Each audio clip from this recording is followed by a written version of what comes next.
O'zbekiston kitobxonlar yurti shiori ostida kitobxonlik haftaligi Bulung'ur tumani axborot kutubxona markazi tomonidan keng nishonlanmoqda. Shu munosabat bilan O'zbekiston xalq shoiri Muhammad Yusuf tavalludiga bag'ishlab, uning she'rlaridan namunalar keltirib o'tmoqchimiz. Men dunyoni nima qildim? O'zing yorug' jahonim. O'zim xoqon, o'zim sulton, sen taxti Sulaymonim. Yolg'izim yagonam deyman, topingan koshonam deyman. O'zing mening ulug'lardan, ulug'imsan vatanim.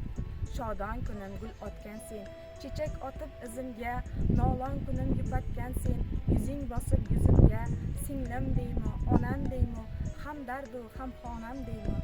Oftobdan ham o'zing mehri, ilig'imsan vatanim.